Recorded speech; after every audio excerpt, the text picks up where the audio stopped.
Okay.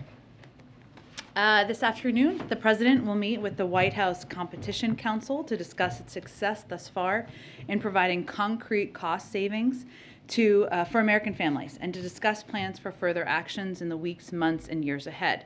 The Competition Council was set up by the President's July Competition Executive Order to coordinate and monitor progress across the entire federal government. It is comprised of 10 cabinet members and the heads of 7 independent agencies. He'll note today that the lack of competition costs average American households about $5,000 a year, which is a pretty significant sum when you think about people's budgets.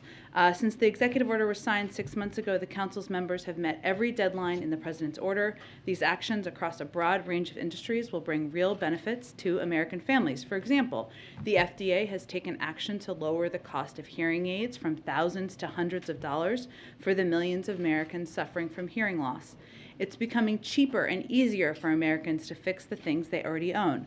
Following the executive order's support for the right to repair, the FTC will ramp up enforcement actions against illegal repair restrictions. Since then, big firms like Apple and Microsoft voluntarily announced changes to their policies so that consumers can readily repair their own phones and laptops. The Department of Justice, the FTC, and other agencies have increased efforts to challenge or block mergers that would leave customers with fewer choices, higher prices, and lower wages. For example, the Department of Justice blocked an insurance mega merger that would have raised insurance costs for consumers and businesses alike. So this is part of our ongoing effort. I also wanted to share that NATO is launching a significant military training exercise called Neptune Strike 22. This is something my colleague at the Department of Defense updated on Friday, but it will run through February 4th and is designed to demonstrate NATO's high-end maritime strike capabilities. The USS Harry S. Truman Carrier Strike Group will serve as the centerpiece for this military exercise and be placed under NATO operational control. This is the first time since the end of the Cold War that a U.S. carrier strike group has gone under NATO command. And this exercise will help demonstrate the unity, capability, and strength of the transatlantic alliance. It also advances our ability to integrate an aircraft carrier strike group into NATO's deterrence and defense efforts. While planning for Neptune Strike began in 2020, long before the current escalation of tensions from Russia's aggressive posture towards Ukraine, such exercises help the United States and its allies enhance interoperability and ensure readiness for any threat against NATO. Josh, why don't you kick us off? Thanks, Jen. 2 subject areas. Yep. First, Ukraine and Russia. The President is going to have his meeting with European counterparts. What does he plan to discuss with them, and how does he plan to address the issue of natural gas, given that 40% of EU's natural gas imports come from Russia?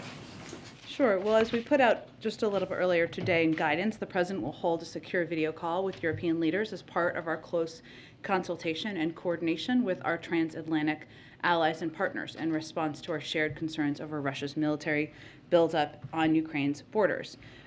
During that conversation, we expect they will discuss diplomacy, deterrence, and defense efforts, and we'll have a readout for you all afterwards. And certainly, a discussion about the pending sanctions, or a discussion of that, we would expect to be part of that as well. But in terms of the impact, I don't have anything more to read out for you on that front. And then secondly, per the Supreme Court, should race be a factor in college admissions? Well, this is, I think, in relation, I would expect, to the announcement by the Supreme Court about the decision to take up the affirmative action case this morning. While we're not going to comment on the litigation or for those questions, of course, the Department of Justice, we strongly believe this administration in the benefits of diversity in higher education, and we take very seriously our commitment to advancing equity and equal opportunity for historically underserved populations. That's why on day one, the President signed an executive order launching an ambitious whole-of-government response to center equity throughout the government's work. Throughout the Department of Education, the administration has provided historic investments and support for historically Black colleges and universities, tribal colleges and universities, and minority-serving institutions, such as Hispanic-serving institutions, including nearly $21 billion in cumulative support. And we have moved swiftly to protect student civil rights and equal opportunity, including by issuing guidance about schools' obligations to investigate and address claims of discrimination and harassment. So, of course, the Department of Justice, they can speak to their view on the litigation. Go ahead. Thanks, Jen. Has President Biden made a final decision about deploying more troops to Eastern Europe? Well, let me give you a brief update, and I know that my colleague, John Kirby, is going to be briefing shortly in about 45 minutes or so at the Defense Department. We have been consulting with allies in deployments and refining plans for all scenarios. We've always said we would reinforce our allies on the eastern flank, and those conversations and discussions have certainly been part of what our national security officials have been discussing with their counterparts now for several weeks. In fact, we've never ruled out the option of providing additional assistance in advance of an invasion. Those discussions have been ongoing with our partners and Eastern Flank countries. And again, I would expect that my colleague John Kirby would have more of an update on where the process is at this point in time. So John Kirby will make an announcement about whether or not he's made a decision? No, I think he will provide an update on where things stand on those discussions. Okay. So last week, President Biden at the press conference said that the U.S. would fortify NATO allies, but said it was dependent on an invasion, saying that if he would send more troops to Poland, Romania, if Putin did invade Ukraine. So the fact that he's considering this now and having these discussions with Pentagon leaders over the weekend, does that suggest that he believes an invasion is imminent? We've never actually ruled out providing additional assistance to Eastern Flank countries in advance of any invasion. And those discussions with them have been ongoing, and certainly that's been part of our contingency planning. I guess the question is, it does appear to be a shift in his thinking and his attitude toward it. Is that how you would characterize it? I wouldn't characterize it that way. We have spoken to the fact that, and we've put out a lot of information about our view of the preparations being made by President Putin and the Russians. While we can't get into the mind of President Putin, we are seeing the preparations that they're making at the border. We have been very clear, and the President has been direct, that military action by Russia could come at any time. He said that last week as well. So we have been in conversations and discussions with Eastern Flank countries. Obviously, our Secretary of State just returned from a trip to Europe as well, and he was part of the discussions this weekend too. And part of that has been contingency planning and discussing what their needs have been. My last question is, today the President has this call with European leaders. Several of them are on this: UK, France, Germany, Italy, Poland, NATO, the European Council. Why is Ukraine not on that call this afternoon?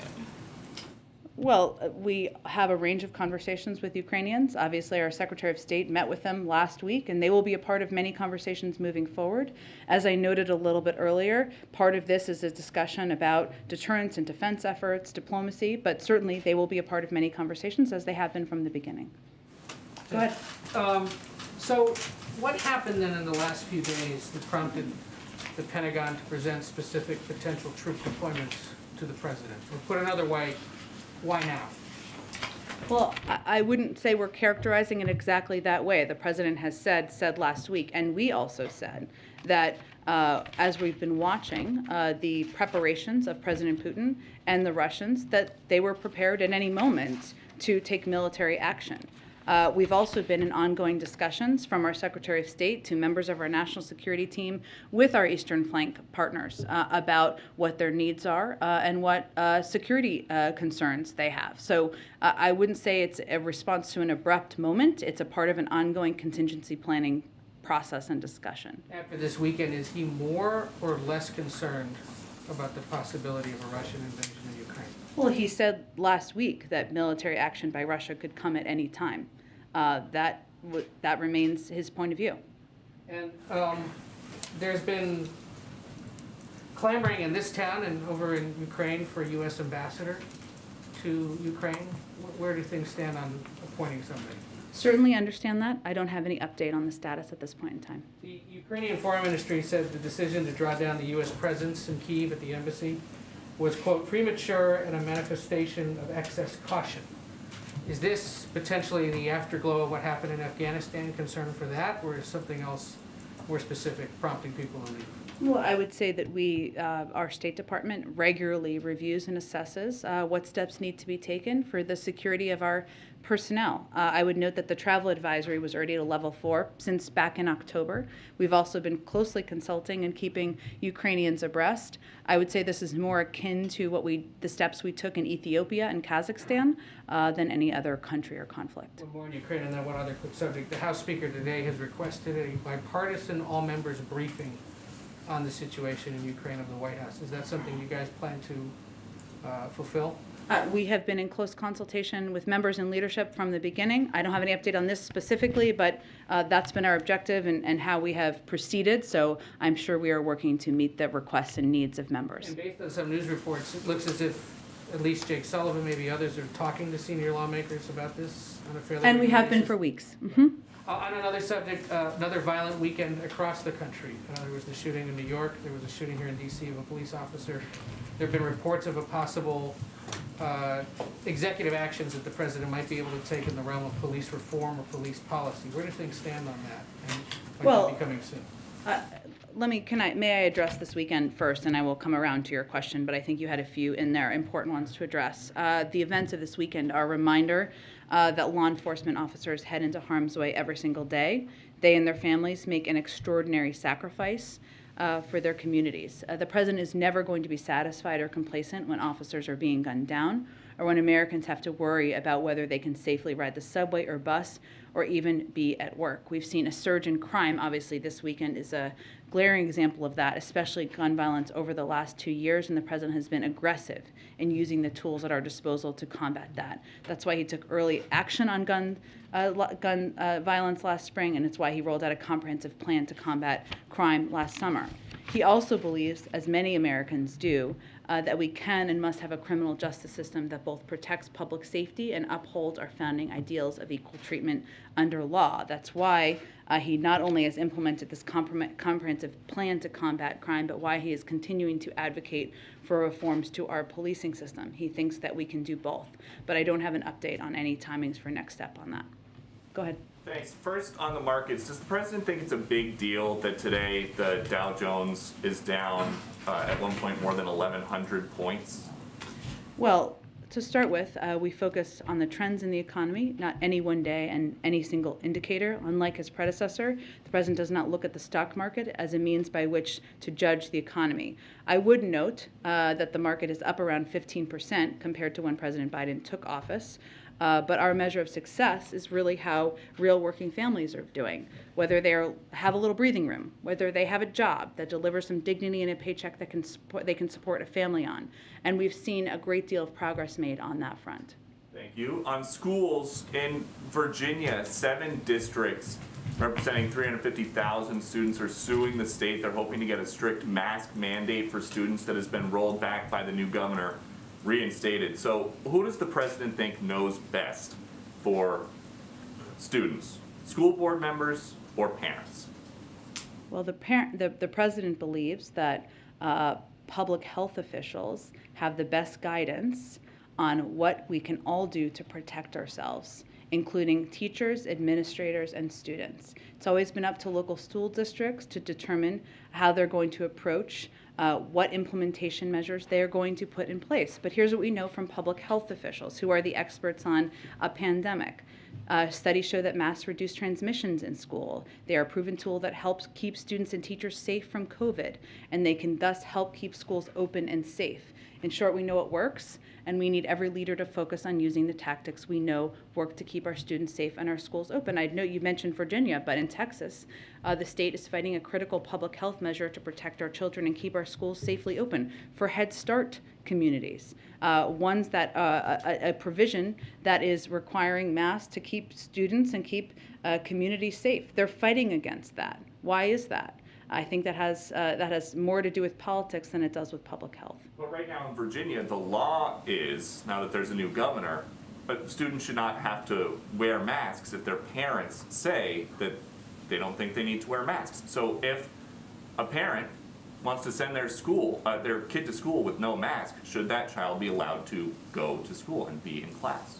Again, what we're advising school districts on is to abide by public health guidelines and follow public health guidelines. And it's about keeping an entire community safe. And those are the decisions that are that people should focus on making. And just so that it's crystal clear for anybody watching, you guys think that ultimately in this conflict between school board members and parents, the school board members should have more of a say in what That's actually not what I said. I think everybody should abide by public health guidelines, not just to keep their own kids safe, but keep their school community safe, whether it's teachers, classmates, administrators, others in schools. Okay, on crime, to follow up on what Ed was asking about, would you agree that the most important job for any president is to keep Americans safe?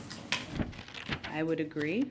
So you said that the president's never satisfied if people don't feel safe. Does he know that after a year in office, people do not feel safe in this country?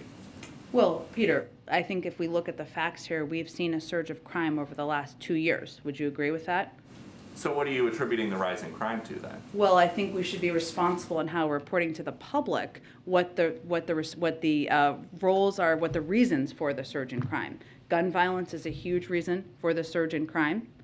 Underfunding of some police departments and their need for additional resources, something the president has advocated for consistently through the course of his career. That's something we know we need to take action on. And it is absolutely true that he will not be satisfied or complacent when officers are being gunned down or when Americans have to worry about whether they can safely ride the subway or bus. That should not be a political issue.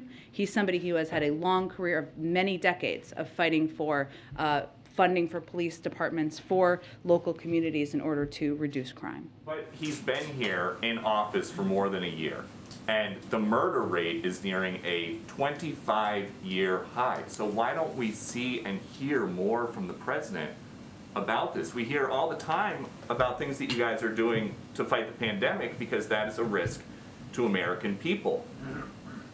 A rising murder rate is a risk to American people too, right?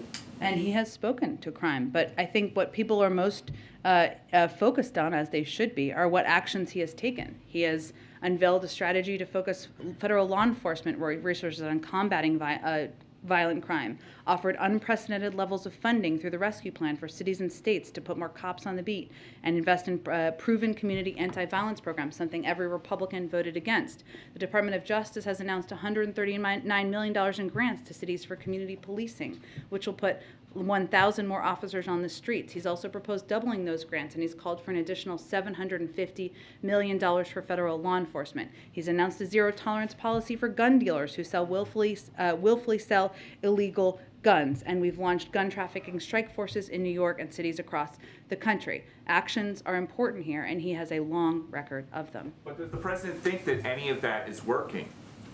The president thinks you should have a plan to address crime and gun violence. He has one, and we look forward to working with people who support that effort. But as the murder rate nears a 25-year high, would he consider maybe trying something different?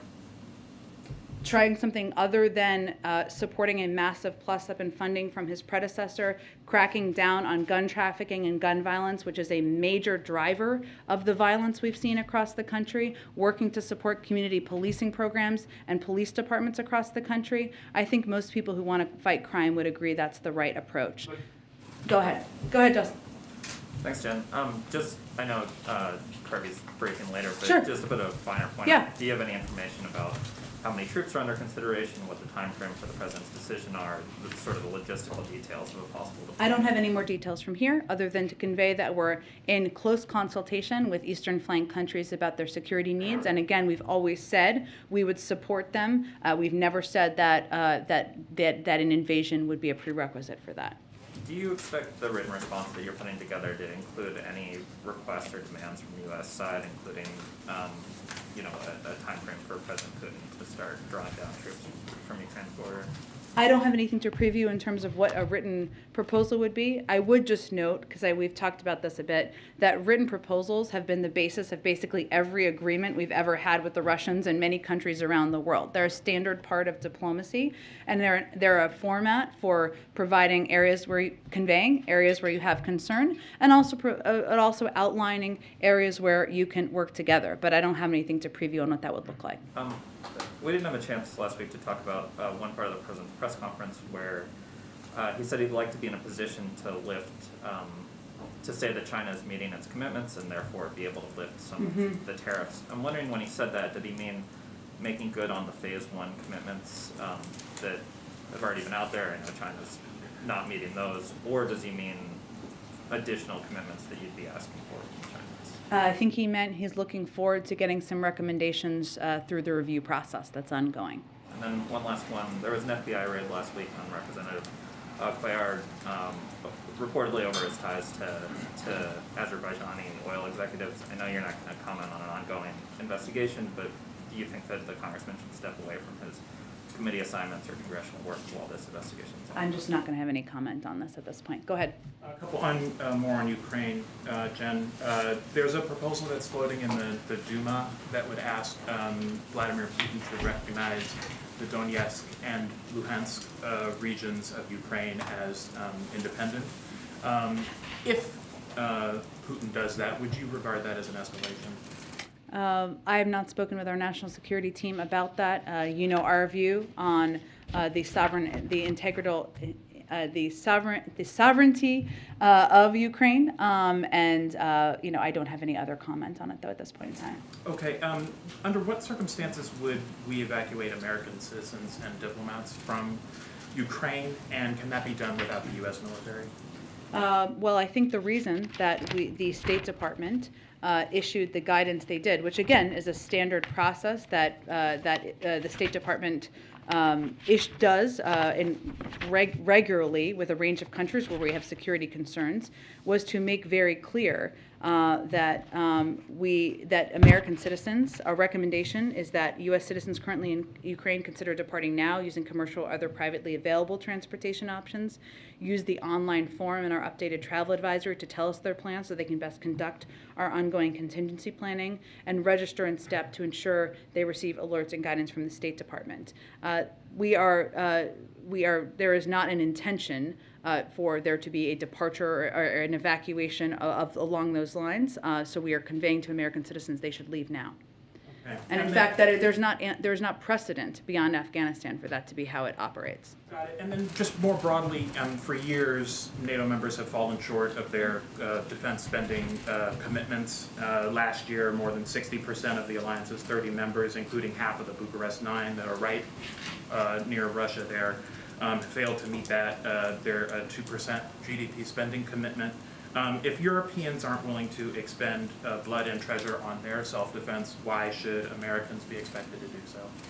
Well, we are continuing to advocate for all members to reach the 2% goal. That has been the president's position since he was the vice president, so for many years now. I would say that we have a sacred obligation under NATO, and we believe it is also in our interest to support our eastern flank countries and their security, and also to be clear about the value we have as Americans, which is that no country should be able to take with force another country as Russia is attempting to do at this point in time. One last one. You said that military incursions by Russia into Ukraine would trigger stiff economic sanctions. Does that apply to our policy with China and Taiwan? Is it If there was a military incursion of some kind into Taiwan, would there be economic sanctions? Could China expect that? I don't have anything to preview on that at this point in time. Go ahead.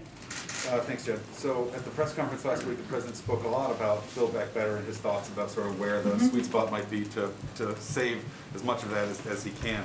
I think the next day, Senator Manchin was asked if he'd spoken with the president. He said he hadn't yet.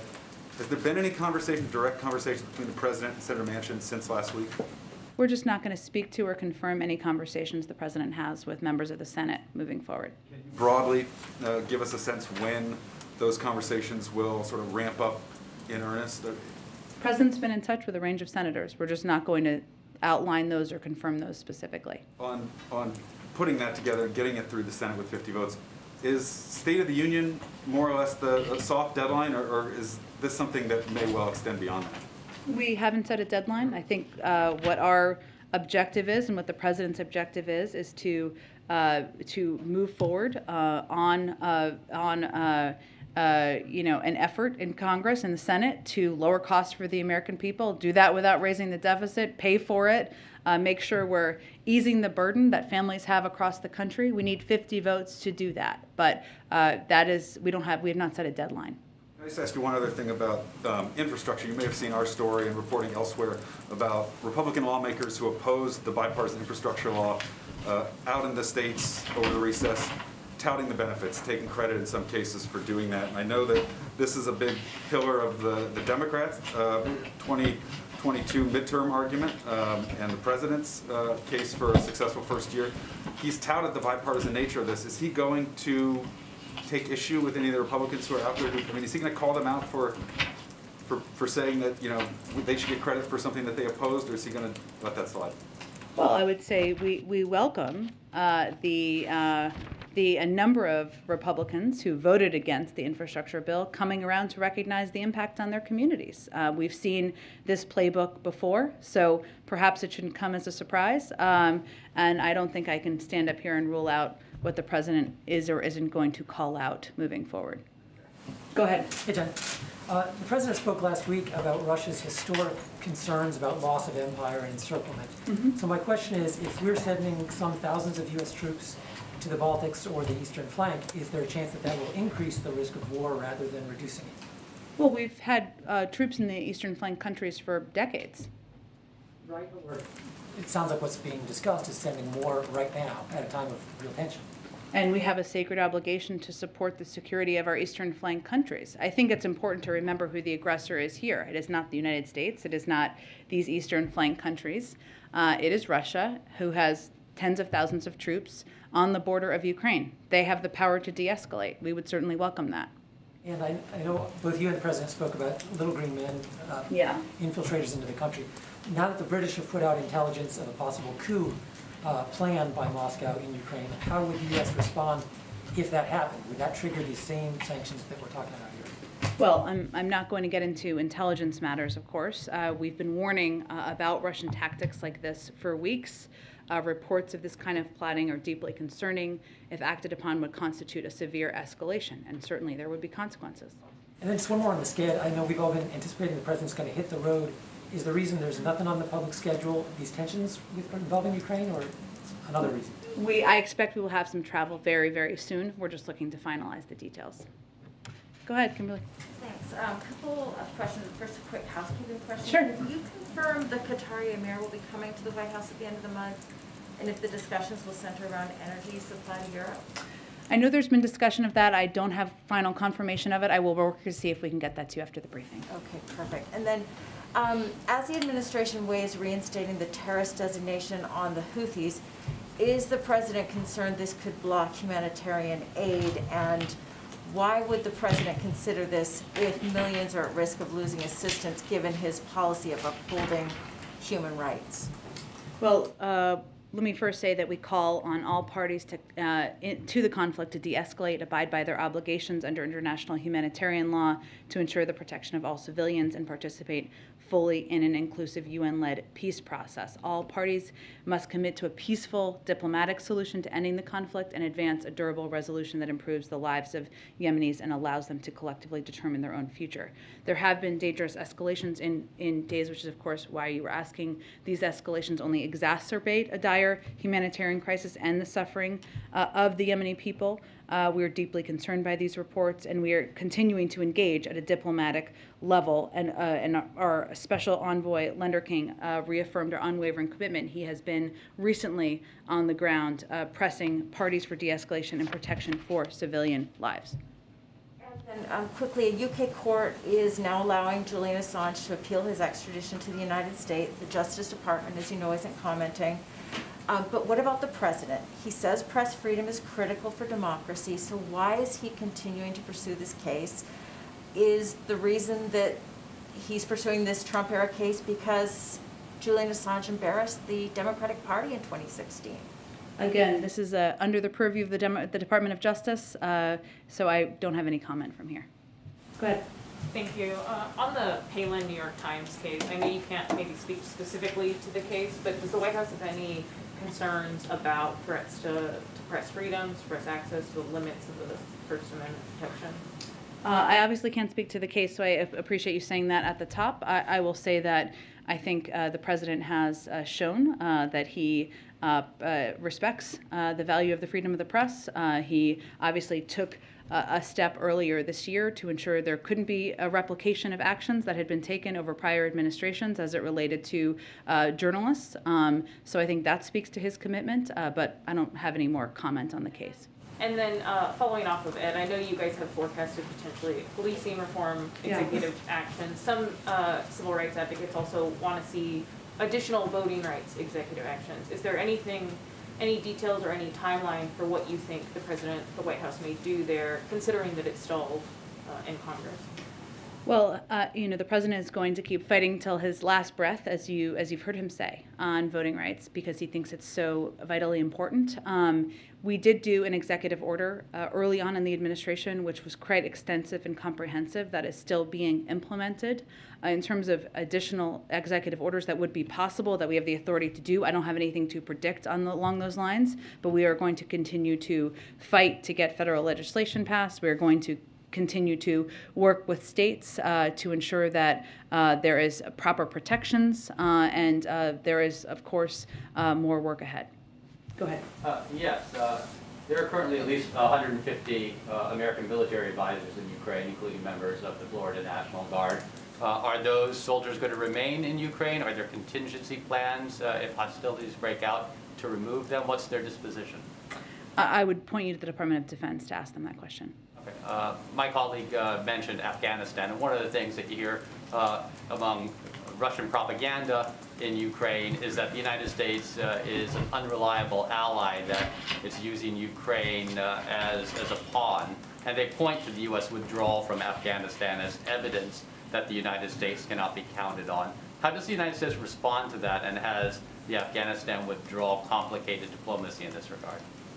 It is not in our experience. The president ended a 20-year war in Afghanistan, something he had talked about consistently doing for some time as he was running for president and even before then. I think our commitment to our NATO partners is clear. Our commitment to Ukrainians is clear. We've sent more security assistance over the last year than in any year in recent history. We've been in constant contact, as is evidenced by the president's call this afternoon, with our European partners as we work to ensure we're in lockstep as we approach the next stage and anticipate what President Putin may or may not do.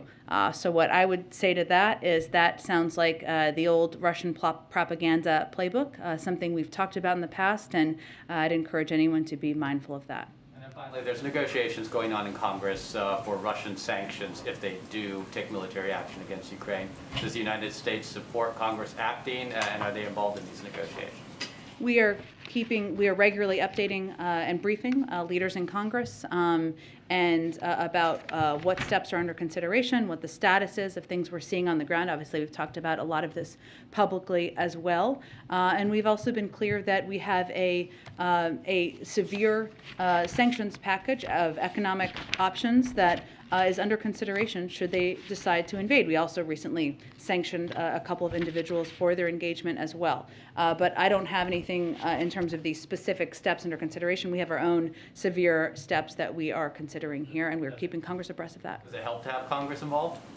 Well, we're working in lockstep with them. We are briefing them. We are conveying to them what we're thinking about and considering, and of course, getting feedback from them as well.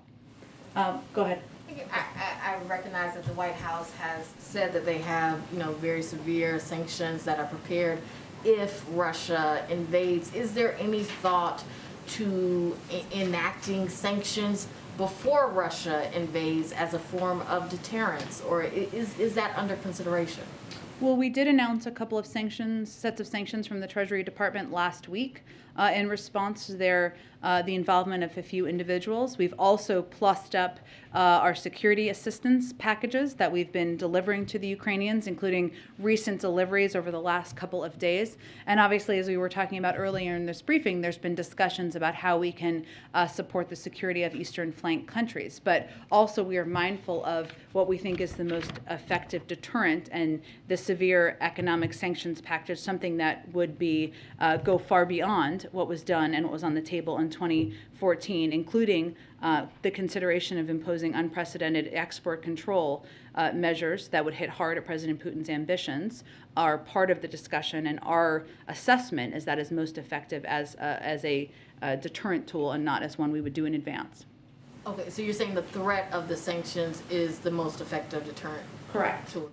I have a question just to follow up. I know that you were asked about Americans who are now in Ukraine, and I know you said that there is no precedent, you know, outside of Afghanistan for evacuations in case if there was like some type of military incursion by the Russians. So I just want to be clear, if Americans are still in Ukraine and things start happening with Russia, are they pretty much on their own? Well, we are conveying very clearly now that now is the time to leave, and that there are means to do that. Of course, there's commercial airlines. You can depart over land. There's obviously the embassy there to provide assistance. And this is very similar to what we did in Ethiopia, Kazakhstan, and many other countries over the course of the last several decades. But there is not an intention or a plan for any military evacuation. And just quickly, in the past, another call with Putin was still on the table. I believe that the president was supposed to talk with his advisors about that this weekend. Look, have any decisions been made about that? Will there be another call or another talk with Putin? The president remains open to leader diplomacy, of course. He knows how effective that can be. But I don't have anything to predict or preview at this point in time in terms of a call between them. Hold on, let me just get to the last two and then I'll come back around. Go ahead. The president said last week that he has basically on a daily basis to work to keep unity in NATO. How unified are NATO partners if it comes to hard and meaningful sanctions against Russia? And what is the president's assessment or the White House's assessment of the new German chancellor in that case? Well, I know that that our Secretary of State spoke to this just yesterday, and what I would note is that, as he said, that we are confident the Germans share our concerns and are prepared to respond swiftly, effectively, and in a united way to Russian aggression against Ukraine. Germany is one of our closest allies. In fact, we look forward, of course, to welcoming the Chancellor here to the United States in February. The Germans have said, as you know, that if Russia further invades Ukraine, the future of Nord Stream 2 would be in grave jeopardy. This is real leverage over Putin. If Putin wants to see gas flow through the pipeline, he cannot invade Ukraine. The pipeline is, of course, not operational, but that is often the context of how this question is asked. I think what the president was conveying is that it doesn't happen on its own. It requires work. It requires conversations. It requires face-to-face diplomacy. I think there's been over 100 engagements that senior members of his national security team and the president have taken a part in order to ensure that we are united and strong as we confront the threats posed by President Putin. Does Germany need more work than other NATO partners? I would say Germany remains one of our key partners and allies, and again, we are working in lockstep with them. Go ahead. Yes, hi Jen. Senator Susan Collins is leading a working group looking at reforming the Electoral Count Act so that during the counting of the Electoral College, a vice president could not reject one slate of electors and, say, recognize a rival slate supporting a rival candidate. I'm just wondering whether the White House has talked to either Senator Collins or any other senators about this, and given, shall we say, recent history, whether the president supports reforming the Electoral Count Act. Well, we've never said we were opposed to it. We are in touch with a range of senators. I'm not going to detail who, but across the board through senior members of the legislative team, senior advisors to the president, about a range of steps that can be taken. What's important to note, and I've said in the past, but I'll just reiterate it, that it does not take the place of, is not a replacement for the John Lewis Voting Rights Act or any of the voting rights federal legislation we were working to get across the finish line, because they do entirely different things, including creating a baseline for what the American people should expect and frankly demand in terms of what kind of access they should have to participate in the voting process. And of course, the requirement that any state that has a history of voter suppression would have to get approval from the Department of Justice in order to change voting laws. The Electoral Count Act doesn't do that, but we are open to the conversations. We've been participating in the conversations, but it's not a replacement for. On a different subject, so much of the public discourse about so-called Havana syndrome has come from anonymous leaks, and I'm just wondering how soon will the National Security Council release their expert report on Havana syndrome and these anomalous health incidents, and will this report be made, public in a fulsome way? Sure. Well, I know there's been a recent CIA report that talks about the findings of their interim analysis. Which does not rule out that a foreign actor may be involved in a subset of reported cases, and affirms that the intelligence community will be drilling down in its analysis on a subset of cases. The toughest unresolved ones, of course, to try to determine whether a foreign actor may be involved. There are a range of investigations and efforts underway across the U.S. government, and we continue to take every report of a suspected incident safely. What's most important is the President has asked his national security team to ensure we are leaving no stone unturned and ensuring that people who have been impacted receive the proper health care they need. I can't make a prediction of what a final release of a report would look like. I would really point you to the intelligence community on that. Okay, just one last one. Just yesterday in D.C., not far from here actually, there was an anti-mask, anti-lockdown rally where, some of the rhetoric around that was talking about Nuremberg-style trials to hold Anthony Fauci to account, to go after the media for spreading lies, things like this. I'm just wondering how the administration is going to respond to what appears to be a growing intensity and potential for violence in the anti-vax movement. Well, we are well aware that there is a loud and vocal minority empowered through social media and media platforms that proliferate disinformation, politicians who espouse conspiracy theories and fundraise off of opposition to public health. We know that. We also know that 87% of American adults have at least one shot. That's the vast, vast majority. And over 210 million Americans are fully vaccinated. So our view is that it's wrong, it's dangerous, and it stands in the way of a coordinated effort to save more American lives. Something like only 25%, I don't have the number in front of me, it's closer to 25% have their booster, right? Do you feel like you guys are sort of losing the war when it comes to the messaging on the importance of these type of public health measures like getting vaccinated? Again, our view is that it's a loud and vocal minority, but still dangerous, still problematic. The fact that 87% of American adults, all of those people, of course, mathematically did not vote for Joe Biden, have had at least one shot, means we've far surpassed where I think most people think we would be. It's difficult and challenging, of course, to get more people vaccinated. We know that. And, of course, efforts that are dangerous and wrong by groups like this are problematic, as is the spread of misinformation on social media platforms, unfortunately, out of the mouths of some prominent officials. All of that is problematic and harmful. But again, I think we should be mindful of the large percentage of people that have had one shot. 75% have had two shots. Obviously, our effort has been to get more people boosted. But if you're starting the process, that's a good sign. Just, two follow-ups. Taking a work in the room before coming back. Just two more details on Ukraine. Was there something specific that prompted today's meeting with those European leaders? It's a part of our ongoing contingency planning and discussions about what we are seeing, but also how we can help protect and support their security as well. It wasn't like the intelligence report from the British over the weekend or something that prompted everybody to get together? No, part of ongoing contingency discussions. And obviously he gets briefed on this in his daily intelligence briefing. We know he had this briefing over the weekend at Camp David. Can you give us any more detail or sense of how often the president's being briefed on Ukraine, who's doing it? Is he asking for updates every hour? Give us some sense of what's going on this issue. Sure. I can tell you from being in a lot of meetings with him that are unrelated to Ukraine as well, that he is often asking for updates and looking for updates from his national security team on where things stand, how conversations are going, and that's something he regularly asks for. He's seeing his team or members of his team every day. Of course, there are central members that you're very familiar with who participate in the PDB, Jake Sullivan and others, and of course he's regularly talking with our Secretary of State, who has been front and center in the diplomatic efforts. Thanks, everyone.